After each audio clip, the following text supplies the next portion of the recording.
தலைவர் G K வாசனுடைய நம்பிக்கை நட்சத்திரம் அண்ணன் டாக்டர் ESS ராமன் அவர்களை சிறப்புரை ஆற்ற அழைக்கின்றேன்.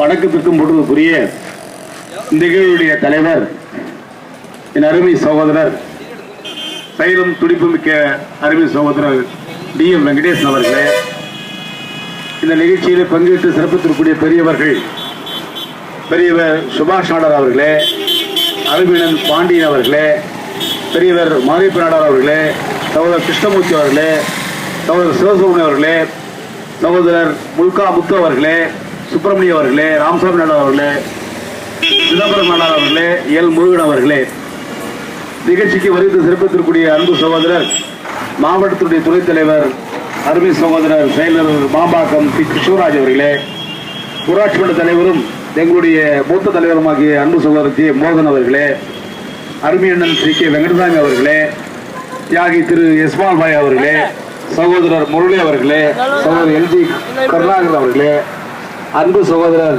ஜோதி ரமேஷ் அவர்களே, சகோதரர் மாத்தையன் அவர்களே, சகோதரர் கோவிந்தராய் அவர்களே, சிவகுமார் அவர்களே, பிரபாகர் அவர்களே, அண்ணாமலை அவர்களே, தலைவர் பாசறையை சேர்ந்த சகோதரர் விநாயகம் அவர்களே, ஆர்வம் அவர்களே, மாத்தையன் அவர்களே, சஞ்சீவ் அவர்களே, அசோகன் அவர்களே, கிரண்குமார் அவர்களே, என்னோடு வருகை சிறப்பித்திருக்கூடிய பதுட்டுப்பேட்டை காங்கிரஸ் கட்சி நிர்வாகிகள் சகோதரர் S தியாகராஜன் அவர்களே, சகோதரர் PK வெங்கடேசன் அவர்களே, சகோதரர் ஸ்ரீதர் அவர்களே, வருகிறக்கூடிய பத்திரிகை சகோதரர் பாஸ்கர் அவர்களே, ஏனைய பெரியவர்களே, தாய்மார்களே, அன்பு நண்பர்களே, அனைவருக்கும் வணக்கத்தை நான் செலுத்துகிறேன்.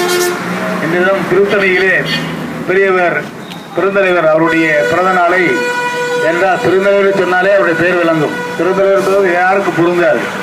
எப்படி ஆசிய ஜோதி என்பது ஜவஹர்லால் நேருக்கோ, மகாத்மா என்பது எப்படி மோகன்தாஸ் கரம்சந்த் காந்திக்கோ, அதுபோல பெருந்தலைவர் பட்டம் யாராக இருந்தாலும் அது ஒருவரைத்தான் குறிக்கும். அது கூடிய பெருந்தலைவர் காமராஜ் அவர்கள் இந்த நாட்டுக்கும் இந்த மாநிலத்திற்கும் ஆற்றிய தொண்டு அளப்பரிய தொண்டு.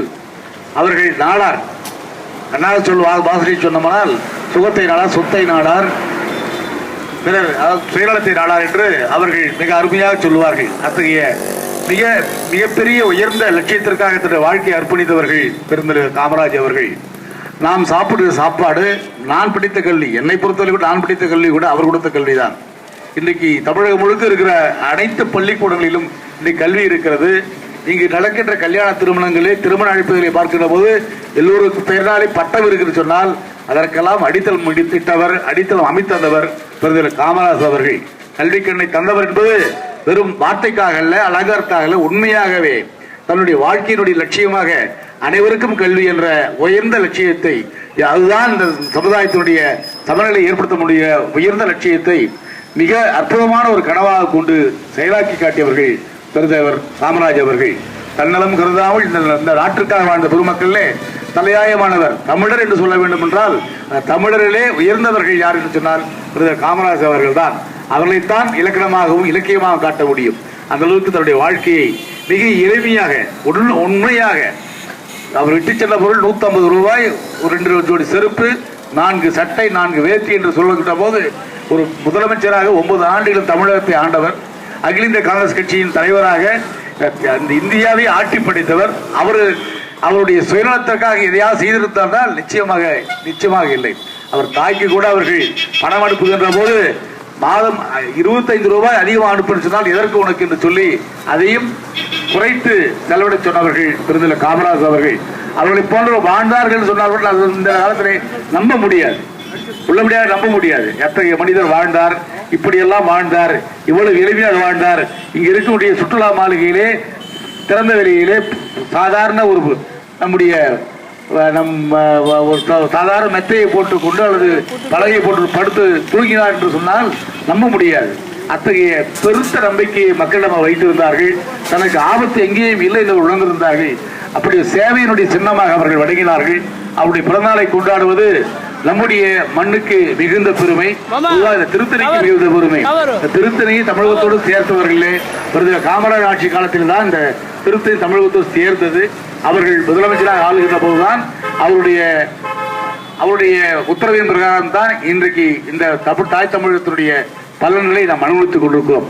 அத்தகைய பெருந்தலைவர் காமராஜருடைய விழாவினை நண்பர் வெங்கடேசன் அவர்கள் மிகுந்த சிறுத்தையோடு மிக அந்த அக்கறையோடு நேர்த்தியாக இதை ஏற்பாடு செய்திருக்கிறார்கள். அவருக்கு என்னுடைய வாழ்த்துக்களை நான் பாராட்ட கடைபெற்றிருக்கிறேன். அதே நேரத்தில் இங்கு இருக்கக்கூடிய பெரியவர்கள் அண்ணன் பாண்டியன் சுபாஷ் போன்றவர்கள் மறக்காமல் ஒவ்வொரு ஆண்டும் விழா எடுப்பது மட்டுமல்லாமல் பிறருக்கு உதவி செய்வதில் அவர்கள் முனைப்பாக, குறிப்பாக மாணவ செல்வங்களுக்கு உதவி செய்வதில் முனைப்பாக இருந்து செயலாற்றுகிறார்கள். அவர்கள் அதாவது பெரியவருக்கு செய்கின்ற மரியாதையே கல்விக்கு உதவுவதுதான். அந்த பணியை அவர்கள் செம்மையாகவும் சீர்மையாகவும் மிக அற்புதமாகவும் பாராட்டத்தக்க வகையில் செய்கிறார்கள். அவர்களுக்கு என்னுடைய வணக்கத்தை நான் முதலில் கடைபெற்றிருக்கிறேன். நம்முடைய தமிழ்நாடு காங்கிரஸ் கமிட்டி சார்பாக எங்களை ஆதரிக்கின்ற, எங்களை வழிநடத்துகின்ற பெருந்தலைவர், நம்முடைய மக்கள் தலைவர் நம்முடைய முப்பனார் ஐயாவுடைய வாரிசாக விளங்குகின்ற ஜி.கே. வசவன் சார்பாக உங்களை நான் வாழ்த்து கடைபெற்றிருக்கிறேன். என்றால் உங்களை போன்றவர்களுடைய பெருந்தன்மையால் அல்லது பெரிய பணியால் தான் இன்றைக்கு காங்கிரஸ் உயிரோட்டமாக இருந்து கொண்டிருக்கிறது. அந்த மிக அரிய பணியை ஆற்றுகின்ற உங்களுக்கு என்னுடைய வணக்கத்தை நான் தெரிவித்துக் கொண்டு, இந்த கூட்டத்திற்கு வருகை தந்திருக்கக்கூடிய அத்தனை பேர் மக்களும் நன்றாக வாழ வேண்டும், வளர வேண்டும், வாழ்வாங்கு வாழ வேண்டும், பெருந்தலைவர் காமராஜருடைய அரிய பணியின் நினைவு கூர்ந்து மென்மேலும் வாங்க வேண்டும் என்று மனதார வாழ்த்துகிறேன். இதில் இணைந்திருக்கக்கூடிய அத்தனை நண்பர்களுக்கும், சகோதரர்களுக்கும், பெரியவர்களுக்கும் இந்த வணக்கத்தை மீண்டும் முறை செலுத்தி நிறைவு செய்கிறேன். நன்றி, வணக்கம். நன்றி உரை அன்பு சகோதரர் நகர காங்கிரசுடைய பொதுச் செயலாளர் ஜோதிநகர் ரமேஷ் அவர்கள்.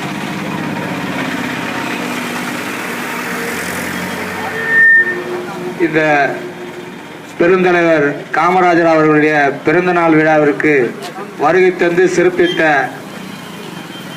நமது முன்னாள் சட்டமன்ற உறுப்பினர் ஐயா அவர்களுக்கும், திருத்தணி வட்டார நாடார் சங்கத்திற்கும், இன்னும் காங்கிரஸ் பேரியத்தினுடைய அனைத்து தலைவர்களுக்கும் வந்து சிறப்பித்ததற்காக மனமார்ந்த நன்றியை தெரிவித்துக் கொண்டு விடைபெறுகிறேன். நன்றி, வணக்கம்.